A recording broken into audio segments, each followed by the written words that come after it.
are you? Sitting comfortably? It's endurance time. Seamus Jennings on pole after getting fastest lap in the sprint, averaging 100 miles per hour. How's he going to do this time round? Let's go racing. Thank you very much, Michelle. Yes, it is the pit stop race. 50 minutes of action with a pit stop thrown in the middle.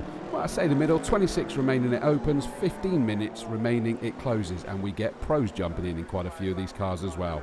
Seamus Jennings on pole position in that 33, as Michelle said, with Richard Neary alongside him. Second row, Tom Webb and Graham Tilley, with Graham DeZille and Lucky Christophorou on the third row. Fourth row, Sander Mortensen and Adam Lucas. Row 5, Gareth Howell, Josh Jackson. Sixth row, Brent Millage and Chris Murphy. Row 7, Frank Mortensen and Chris Prosser at the wheel of the 79 Ginetta. And 911 David Franklin, Fraser Smart on the 8th row. Sadly, the 44 McLaren did not make it out. The problem from that sprint race continues. So here we go, rolling round for the start of this race, and it is Seamus Jennings that has this field under control. Towards the lights he goes, and he's going to try and make sure that he has that advantage. Tom Webb's trying to take advantage up the inside as well, so in towards Paddock Hill Bend we go. Look at that squirt of power around the outside. That was incredible by Richard Neary.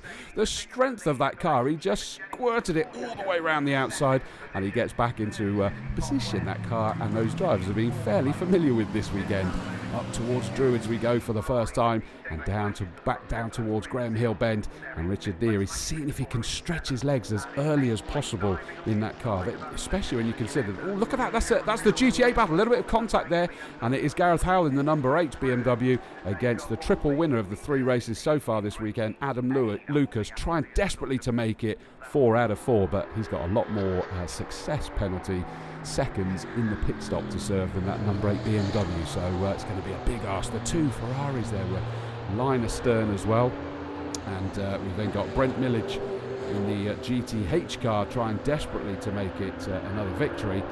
He's being harried by the GTA car, Chris Prosser there. The 2 Ferraris stuck together. Again, thankfully the Dayglow yellow flashes tells us that the first one is Graham DeZille. He'll be handing that over to his son Dan DeZille in the pit stop, the number 19 Ferrari. The 2 GTA cars still battling, and it's Chris Prosser's got past Brent Millage. That means that he's third in GTA, can see the pair fighting ahead of him and will desperately want to close on in. Sander Mortensen there, I think that was in the number 3 GTB car, the Marcus Mantis, as Tom Webb crosses the line in the number 13 leading GTC, the challenge car, the Lamborghini Huracan Super Trofeo car. Again, the Webbs just love to be giant killers, and they're doing it again. Look at that sandwich between the GTO cars. Graham Tilley just behind. There's the next 2 GTC cars, second and third in GTC accordingly. But look at that, Tom Webb in that beautiful blue, pale blue Lamborghini Huracan, just effortlessly just onto the Cooper Straight it goes. There's the Lucky Christophorou Ferrari. That's going to be taken over by Adam Carroll this time. He didn't get out in the pit stop race yesterday due to a very rare issue with that FF Corsa Ferrari. Down Hawthorne Hill they go towards Hawthorne's. Look at the way they just go diving down. The camera angle gives you a great idea of the undulation of this Brands Hatch GP circuit. I say the GP, the India does as well. Oh no, and the 21 Team Hard, Joshua Jackson started that car, and they brought that in, looking at an issue that clearly going to try and get it out because Josh was still sat in the driver's seat, ready to take it back out again.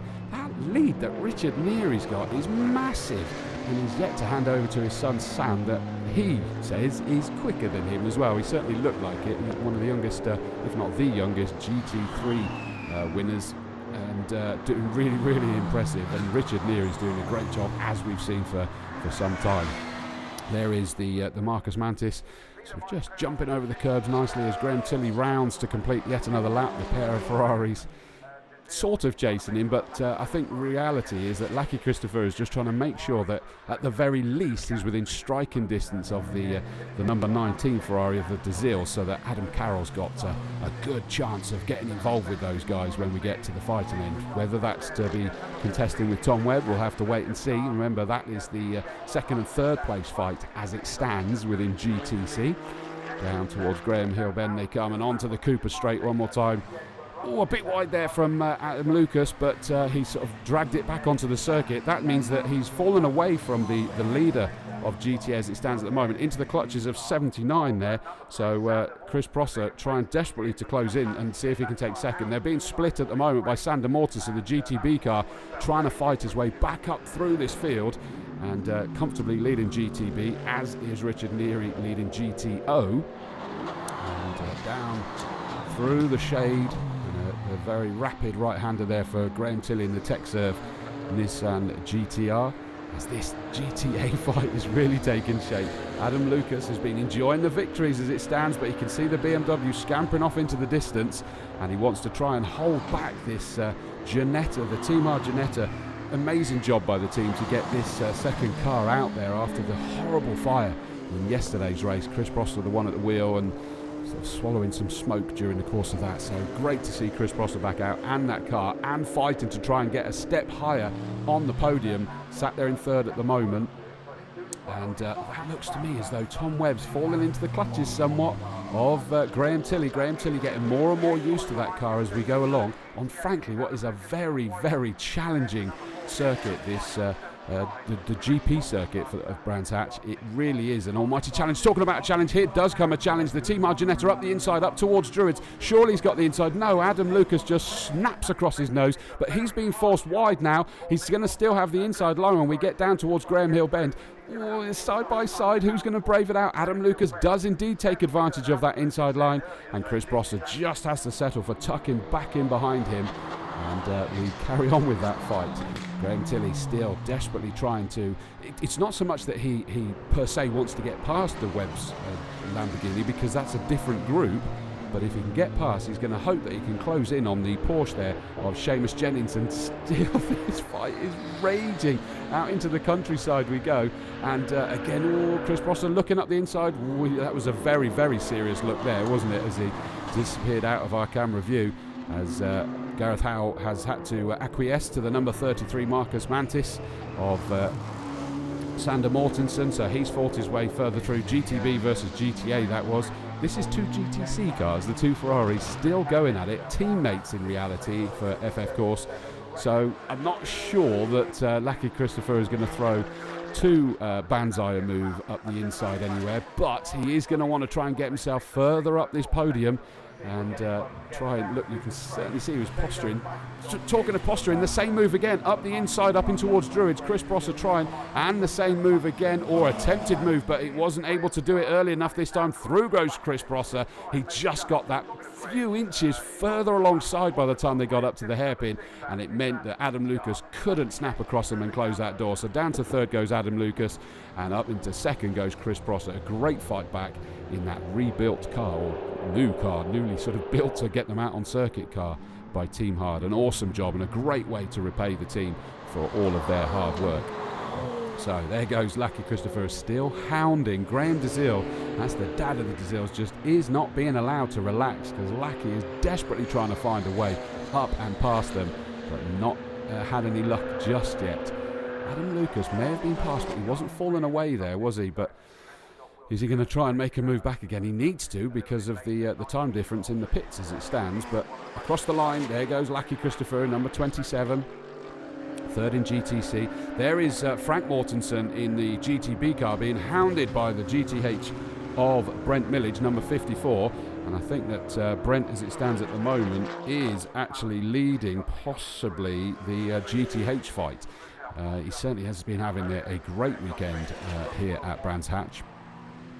There goes. That's interesting. That is all three of the top three of GTA there, sort of fairly equidistant. And the reason why I say that's interesting is that I do think that Gareth Howard sort of scampered far enough away into the distance earlier, but it's not quite so comfortable anymore. Frank Mortensen, I think, there was just getting a bit squirrely on the brakes as they went up towards Druids. And it's no wonder that Brent is harrying him, because Chris Murphy was just behind him in the Aston Martin. 21 car back out on the circuit. That's great to see that they've managed to get that one sorted enough to be back out there fighting the 21 car in GTH, as Richard Neary rounds Yet another bend leading the way as he comes back towards the Indy circuit. There is Graham DeZille, second in the GTC fight as it stands at the moment. Actually managed to pull away from Lucky Christopher at the moment, judging from that angle. There is GTH honours, Brent Millage. He's going to have more success penalty in the pits, which is going to make it very, very challenging indeed. But he's got 15 compared to Chris Murphy's got none. So Chris Murphy being in striking distance plus the difference in the pits, this could bode very well for the 2018 GT Cup champion in that number 72 Whitebridge Motorsport Aston Martin. All of a sudden it's kind of changed at these group here, isn't it? Because Tom Webb, he's actually reeled in that 33 Porsche of Seamus Jennings as it stands at the moment. It had gone the other way, that he was in the clutches of Graham Tilley, but he suddenly found that boost button and he scampered away, and he's now harrying the car ahead of him, the Porsche of Seamus Jennings. The Porsche there of Brent Millage though crosses the line again, desperate to try and eke out as much of a gap as he can over Chris Murphy and continue the vein of good form he's had this weekend here at Brands Hatch. He's got the Marcus just ahead of him of Frank Mortensen, and doesn't need to fight with him to get past him because that's a GTB car, but it would be good to have a car between him and Chris Murphy if at all possible, but it's not going to be easy. The strengths and weaknesses in different parts of the circuit around this GP circuit is just enthralling to watch, to say the least. For us, I'm sure it's frustrating as heck for some of the drivers, where they've got to know what they can do and when they can do it. But we keep fighting. We're getting nearer to that half-race distance as the battling pair go on to the start-finish straight. We will be back shortly for the next part of this pit stop race, and it will include the pit stop. Richard Neary, desperate to try and carry this car to a victory.